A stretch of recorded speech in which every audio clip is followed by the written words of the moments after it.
Hello people, welcome to my channel. My name's Mark David, I'm a cartoonist and I'm here to teach you how to draw cartoons. That's right, even if you think you can't draw, my goal is to prove that wrong by showing that the tricks that enable you to draw cartoons pretty quickly. I give away my basic cartoon tricks in drawing all sorts of stuff. I've got various videos about drawing different kinds of things or people or dogs or animals. And if you have a go doing this stuff, you realize it's not hard to do. It's just watching videos and practicing. Practice will make it easy for you. So there you go. That's my hope. And going to be a bit different in today's video. I've been watching other YouTube videos to see what kind of stuff is doing well out there because I'm keen to grow this channel. And I was amazed to see a whole style of video which is like the first impressions video. And in the first impressions video, you'll have someone like who might be a musician and they won't actually be playing music themselves. What they'll be doing is they'll record a video of themselves watching a video.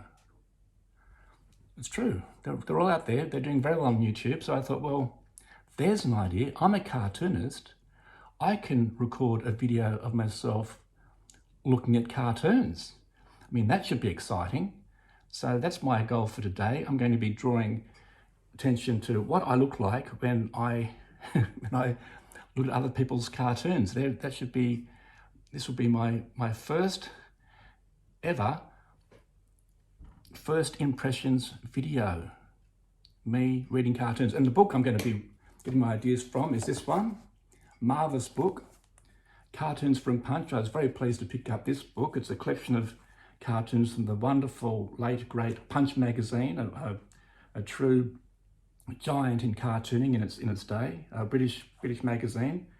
And I'm going to be looking at cartoons from this one. So there you go. I'm going to be reading this one. It's Cartoons from Punch, edited by William Hewison. Thank you, William Hewison, for bringing out a marvellous book. And I was very pleased to pick this one up. And it's got lots of great cartoons.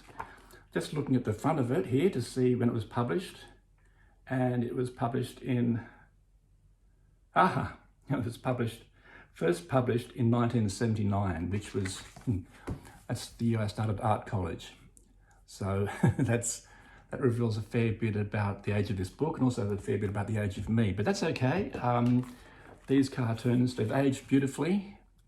I hope I can say the same about myself, but the cartoons are certainly holding up these days. It's really fine work. There's some lovely stuff in here, and you're going to have the fun of watching me look at cartoons in my first impressions video. So here we go. First impressions.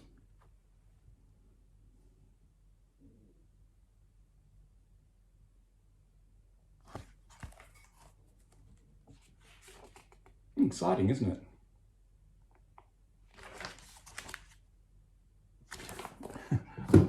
Okay, that's enough. I think you get the idea.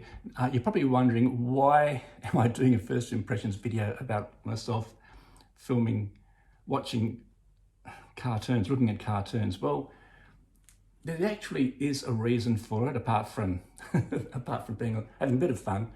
The reason is that this cartoon channel is supposed to be teaching you about drawing cartoons, and one of the best ways to learn how to draw cartoons is by looking at other people's cartoons. That's what I did when I was back in those art college days. That's what I did even before art college days. I used to look at a lot of cartoons, and there's a lot of things you can pick up by looking at other people's cartoons. For example, have a look at the drawings. If you have a look at cartoons, see how people draw. I teach people tricks on how to draw cartoons, but it's blindingly obvious that my way of drawing is not the only way of drawing. So have a look at how other people draw. You're bound to pick up drawing ideas. See how other people do it. So look at cartoons and see how they draw stuff.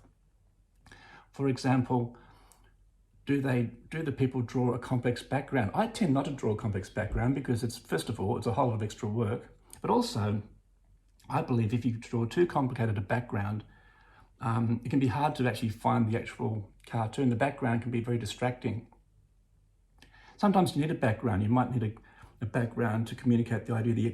The idea might be about someone traveling a great distance. So you've got to draw something going to great distance, and that requires a background. But I tend to make my backgrounds fairly simple so that the foreground elements, the cartoon elements, will really stand out. So have a look at what other cartoonists do. Get some ideas by looking at cartoons. You'd be surprised how much you can learn just by reading cartoons. So if I'm going to be setting homework for you, which I'm not, but if I was a school teacher setting you homework, my homework would be the best homework ever. It would be read cartoons, look at cartoons. Talk about cool homework. Should have been a school teacher. What about drawing expressions? My first video on this channel was about how to draw cartoon expressions. I showed the secret of drawing cartoon expressions. If you haven't watched it yet, it would be great if you could have a watch of that one, and you can learn the secret to how expressions work.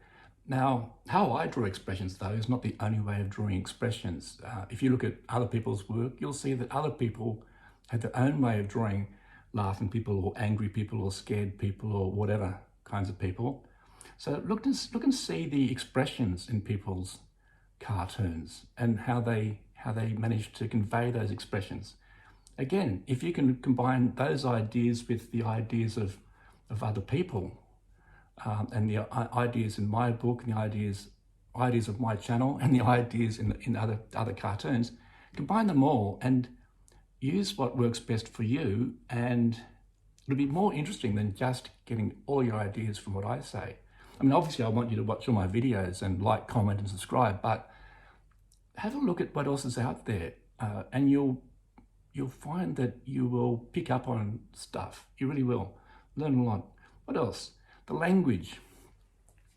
Look at the language that cartoonists use in their captions. I mentioned in another video that when I started drawing cartoons, I used to write captions with convoluted, flowery language I thought was being very clever, but it wasn't. I was just being unrealistic. Look to see how cartoonists use language. What kind of expressions do they use? I find a really powerful way of using language is by using contemporary terms like hold my beer, or I got this, or things that people say that are loaded with meaning. Hold my beer is something you can do if someone messes something up, and someone messes something up even more. The hold my beer caption can convey a huge amount about someone messing things up. It's just using language like real people use language. If you use language like real people use language, then real people will be able to relate to it. If you try to do what I did when I was learning cartoons, which was to use convoluted, seemingly clever language, which didn't have much to do with the way real people spoke, then real people couldn't relate to it. So have a look at the language people use. Is it flowery? Is it complicated? Is it easy to understand? Look at how cartoonists work there. So there's another thing you can look at with your cartoons. Finally, this is kind of important. Where is it being published? This cartoon that you're looking at, not in imagination, the one that you do in your homework when you look at other people's work. Where is it running? I mean, a lot of cartoons publish their own work these days, publish it online on social media, and that's okay, but sometimes there's still being cartoons published by the media who are paying cartoonists for a job. And look to see where cartoons still appear. In the day when I was studying cartoon, there were magazines everywhere. I could go into a shop and buy any of a million wonderful magazines and look through to see the cartoons in there. In the front page, I always had a phone number I could call to speak to an art director, and I could show them my work and hopefully get some work. And so I used to do that. I used to find a magazine I liked and ring up the art director and say, hey, can I show you my work? And they'd say, yeah, sure, come on in.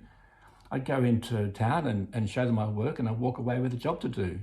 And I picked up clients that way, and my name got out as being someone who could do the job. And so it's really good to see who's still publishing work, because the industry has shrunk. As the advertising dollar has moved to online platforms, the magazines and newspapers aren't raking in the dollars like they used to, so there are fewer places still publishing. So have a look to see where your cartoons are being published, because maybe you could work for these people yourself one day.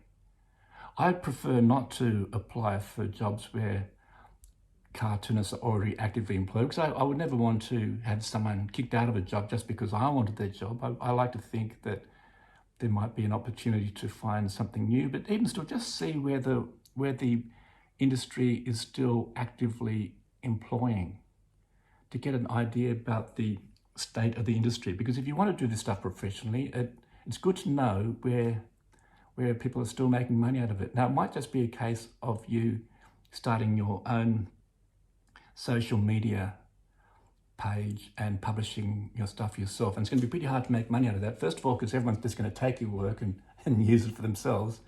And that's a whole different game. I talk about that in another video. But you might get yourself noticed that way, and that's always a bit of fun. And then maybe someone will ask you to work for them. That's happened to me in the past, and that can work. But just like I say, just have a look to see where cartoons are appearing. So that's all I've got time for today. I hope that you weren't too overexcited by the thrill of watching me read cartoons. And that was a very sarcastic comment to make. But I also hope that you find something of value in my channel. If you do find something of value, it'd be wonderful if you subscribe to the channel. I'm up to 8 subscribers at the time of making this video, and so I can't say I'm on track for 1 million subscribers. Well, I am on track for 1 million subscribers. I'm just a long way from 1 million subscribers. But I can definitely say I'm on track to 9 subscribers. And to those 8 people who have subscribed, thank you very much. I do appreciate it. It does motivate me a lot to do videos about cartooning. So thank you for watching this far. Thank you. Please come back. Hope to see you back here again.